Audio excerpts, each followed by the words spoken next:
كتلو كله سبب كتلو ما خلوا حاجة ما خلوا شيء يا سورة رفضوا كتلو أنا بس بعدين كينا لا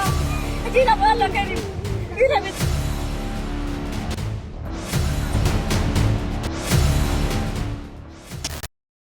سودان اوس د نړۍ تر ټولو لوی بشري بحران سره مخ دی.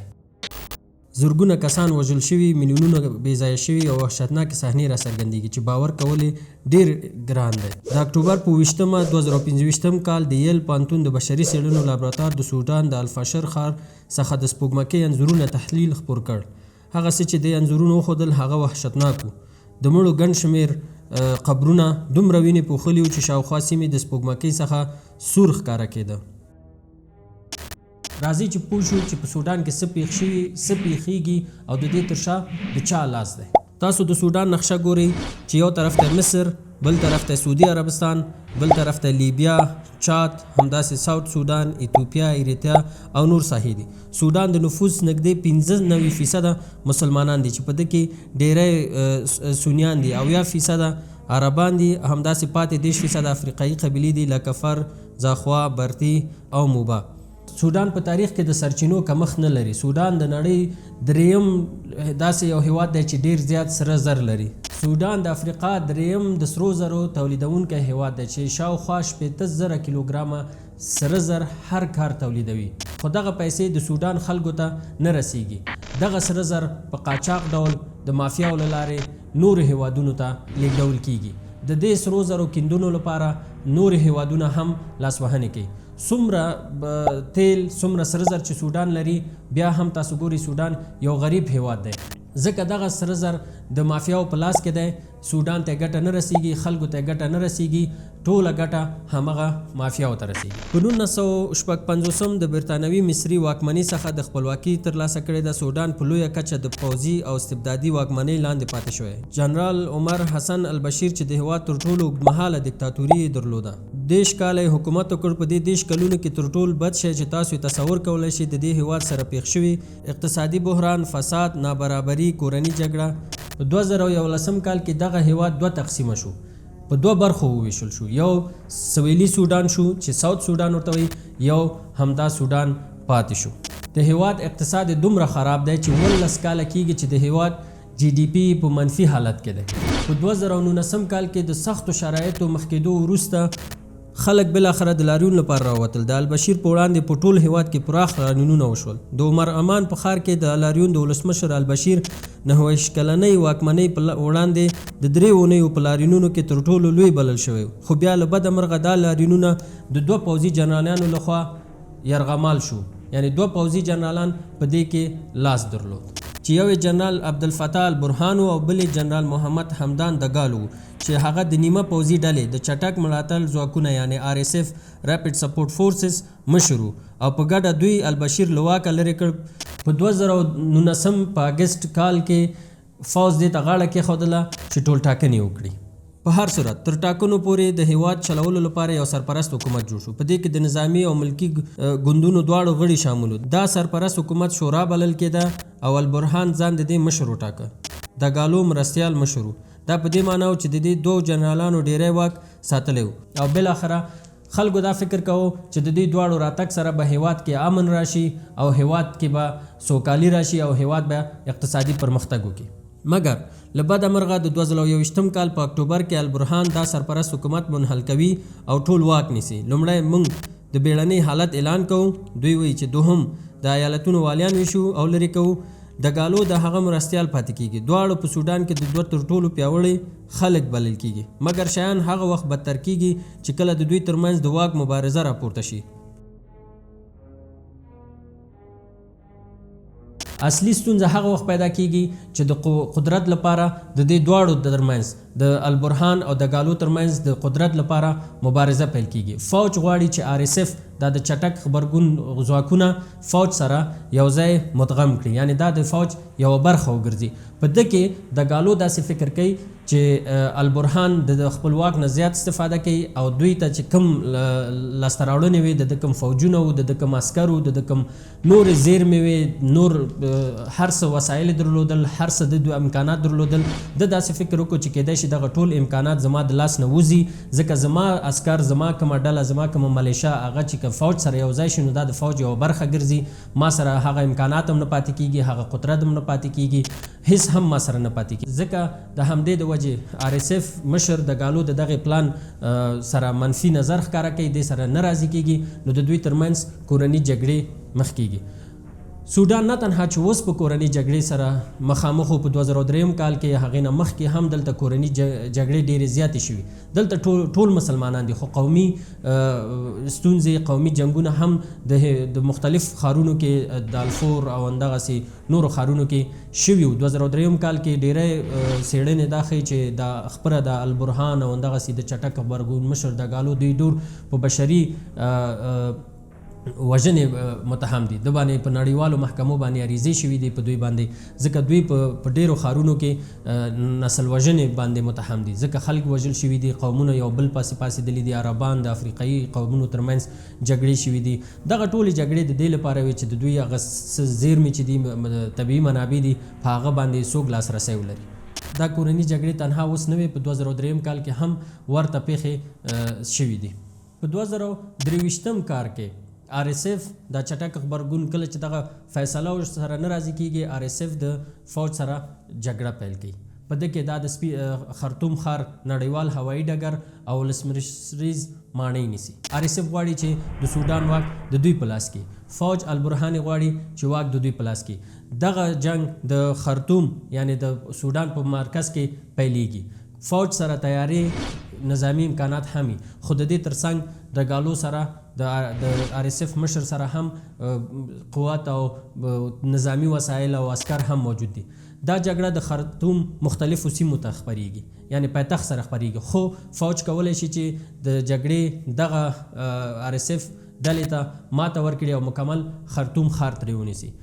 RSF خپل ځواکونو سره لرې ښارونو ته ځي چې د مصر په سرحدونو کې د په دغه ساحو باندې دوی ولکه ترلاسه کوي د دوی دواړو ترمنځ جګړه دوام کوي کلونه 2023 کال نه تر 2015 یا 2019 پورې د دوی ترمنځ جګړه روانه ده کله دوی یو ښار نیسي کله هغوی ښارونه نیسي په یو بل باندې بریدونه کوي خو اصلي زیان چا لیدلی اصلي زیان عامو سودانیانو لیدلی عامو خلکو لیدلی اصلي زیان دوی بیچارهګانو ته رسیږي عامو سودانیانو ته رسیږي روغتونونه وران شوي دي هوایي ډګر وران شوی دی مکتبونه ټول وران شوي دي خلک صحي خدماتو ته لاسرسی نه لري خلکو مارکیټونه کورونه ښارونه مکمل هر څه له منځه تللي دي له بده مرغه د دې دوو جنرالانو ترمنځ د واک مبارزې اصلي قیمت د سودان عام خلکو لخوا ورکول کیږي تر دې دمه دې کورنۍ جګړه کې 150,000 څخه ډیر خلک مړه شوي دي له 10 میلیونو څخه ډیر بې ځایه شوي د هېواد ډیر زیربناوې لکه روغتونونه ښوونځي په بشپړ ډول ویجاړ شوي قحطي په ډیرو سیمو کې خپره شوې ده د 2015 کال تر سپټمبر پورې یوازې په دارفور او کوردوفان کې 315,000 خلک د لوږې سره مخ وو مګر د خوړو نړیوال پروګرام وایي چې جګړه ودرېږي نو سودان به ډیر ژر د وروستي تاریخ تر ټولو بد قحطي بحران سره مخ شي د کولرا ډینګي تبه او ملاریا په څیر ناروغي هم خپریږي او د جګړې په پرتله ډیر خلک د لوږې او ناروغۍ له امله مري تاوتریخوالي زیربناوې ویجاړ کړي نادولتي موسسې ټولې لوټ شوي دي او بزګرانو ته هم ډېرې ستونزې پیدا کړي حتی د کورنۍ جګړې له پیل څخه د مخه سودان د نړۍ د بېوزلو هیوادونو څخه په هر صورت کورنۍ جګړه وضعیت خراب کړی دی سودان اوس احتمال چې د غریبو هیوادونو په منځ کې وروستی ځای ولري دارفور هغه ښار دی چې دلته ډیر قومونه ژوند کوي دلته د قومونو ترمنځ هم جګړې مخته شوي یعنی دغه جګړې د دوو جنرالانو ترمنځ مکمل هیواد بحران سره مخ کړ تاسو ولیدل چې څومره خلک بېګناه خلک ووژل شول پس له سلګونه زره انسانان وژل شوي دي هر څه مکمل هیواد 2 کاله کېږي خو اصلي خبره دا نه ده ورونو او خویندو اصلي خبره دا ده چې د دې ټولې جګړې د دې ټولو ستونزو تر شا خارجي لاس هم شته دلته داسې هیوادونه دي چې د دغې جنګ څخه ګټه پورته کوي دلته داسې هیوادونه او داسې ډلې دي چې د دغې وژنې څخه دوی ته مالي ګټه رسیږي په دې کې ډېری هیوادونه شامل دي څېړنې دا ښایي چې په دې کې متحده عربي امارات هم شامل دی چې څېړنې دا ښایي چې متحده عربي امارات د RSF د یا د چټک غبرګون ډلې سره مالی مرسته کوي چې دا متحده عربي امارات دا خبره غندنه کړې او دا یې دروغ ګڼلې خو بیا هم ډېری څېړنې ښایي چې دلته مصر سعودي همدغسې ایران او نور هیوادونه دا د حکومت د البرهان ملاتړ کوي. دلته روسیا، امریکا او نور هیوادونه هم، چین کېدای شي نور هیوادونه هم شامل. تاسو باور وکړئ ورونو چې کله یو هیواد زیرمې ولري، کله یو هیواد منابع ولري، یعنی دا نور نړۍ څخه هغه متمدنه نړۍ چې ځان ته وایي هغوی څخه په دغه منابعو باندې لوټل، په دغه منابعو باندې واک ترلاسه کول دوی ته یو ډېر عادي خبره ښکاري، ډېره یو عادي خبره. کله کله انسان داسې فکر وکړي چې یعنی داسې فکر کوي لکه د غلو په شان یا وحشیانو په شان راشي، د یو هیواد په منابعو باندې قبضه کوي، ګروپونه تمویلوي، پیسې ورته ورکوي، امکانات ورته ورکوي، هیواد مکمل بحران ته وري، په سلګونه زره خلک وژل کېږي، دوی ته هیڅ ارزښت نه لري، دوی ته صرف پیسې ارزښت لري. دلته ډېری ګروپونه نور هم شته، د روسان هم کوشش کوي چې د دوی ترمنځ هغه جوړجاړی وشي، د دوی ترمنځ ناسته وشي. د روسانو کوم ګروپ چې دی واګنر، هغه هم دلته نظامی ګروپونه دي یا ملیشي دي، هغه هم دلته پراخ فعالیتونه لري. نو د دغه ټولو هغه هیوادونو دوی نړیوال، حتی د سودان حکومت نړیوال هغه کم محکمې ته هم عریضه کړې، په هیوادونو باندې عریضې کړي دي، هغوی هم ورته د رد ځواب ورکړی دی. خو اوس امریکا او نور هیوادونه کوشش کو چې دغه جګړه یو څو وخته جنگ بندیز وشي، یعنې ډز بندیز وشي، یا دوی یو بل سره جګړه ونه کړي، چې دا د آر اس اف هغه د مشر منلی او همداسې د فوج مشر تر دې دمه نه دی منلی. خو تر شا چې تاسو وګورئ دومره بې ګناه انسانان ووژل شل، کورونه وران شل، سړکونه وران شل، روغتونونه وران شل، هوایي ډګرونه وران شل، خلک په سختو حالاتو کې. یو څو وخته مخکې تاسو ولیدل چې یو کس چې د ابولولو په نامه دی، مشهوره دی، د دغې خلکو وژنه کوي، ډېری بې ګناه انسانان وژني، په میرمنو باندې تیری کوي او خلک ژوندي سوځي، او د دې کلیپونه ټولنیزو رسنیو کې اچول کېږي. حتی د سپوږمکۍ څخه هم ښکاري چې دومره بې ګناه انسانان ووژل شي، دومره خلک ووژل شي. او هغه ښار چې دوی کوم ونیو د فوج څخه، هلته ډېری انسانان ووژل شل، ځوانان ووژل شل. تاسو قصې ولیدلې، تاسو هغه ماشومان او پلرونه ولیدل چې په لاین کې د وژلو لپاره ولاړو، خپلې کورنۍ ته پیغامونه ولېږل. تاسو د دوی ټولنیزې شبکې ټولې ویډیوګانې د خلکو وژنه، نسل وژنه، دا مکمل په ټولنیزو شبکو کې خپره شوې ده.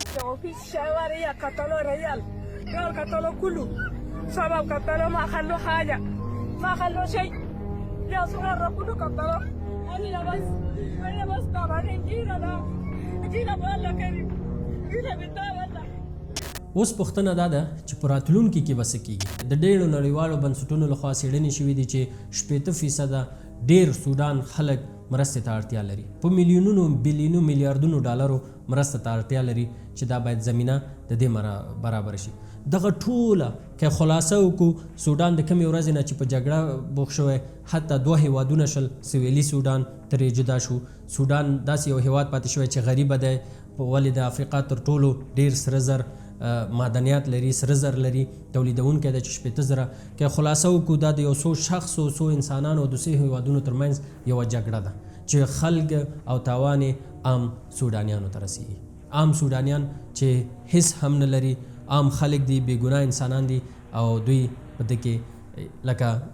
بند پاتې دي، او د 2 ډلو او د 2 انسانانو ستونزې، جګړې یو هیواد مکمل بحران ته وړی، خلک داسې ناورین سره مخ کړي. او دا جګړه ډیره پټه پاتې شوې، یعنی دې جګړې قصه کې څوک نه دي، نړۍ هم ترې لرې ده، ځکه کوم هیوادونه چې پکې داخل دي هغوی هم خپل کار کوي او نور عام خلکو ته تاوان رسېږي. که چېرته تاسو دغه ویډیو خوښه شوي او تاسو موږ ته کوم وړاندیز لرئ، په دې ویډیو کې کومه نیوکه لرئ، تاسو کولی شئ چې موږ سره نشر کړئ. موږ انشاءالله کوشش کوو چې په دې پښتو ژبه د نړۍ مختلفو هیوادونو څخه تحقیق وکړو، څېړنې وکړو، او د دغه څېړنې خلاصه تاسو سره شریکو، تر څو تاسو دغه څخه یو څه زده کړئ، د مسلمانانو د حالت څخه زده کړئ، د نورو هیوادونو د حالاتو څخه زده کړئ، د دوی تجربو څخه باید موږ زده کړه وکړو، د نورو هیوادونو ته وګورو، او کوم نعمتونه چې موږ لرو په هغه باندې شکر ادا کړو. د مسلمانانو ته همیشه دعا وکړو، د هر مسلمان ستونزه د نړۍ په هر ګوټ کې چې ده، په هر ځای کې دا زموږ ستونزه ده، باید د هغوی د حالاتو څخه موږ ځان خبر کړو، او موږ په ده پوه شو چې په هیوادونو کې څه روان دي، په نړۍ کې څه روان دي، دا به زموږ په هیواد باندې څومره تاثیر واچوي. نو تاسو څخه مو هیله دا ده چې دا ویډیو هم نشر کړئ، که څه وړاندیز لرئ، څه نیوکه لرئ، انشاءالله موږ سره شریکه کړئ. جزاک الله خیر.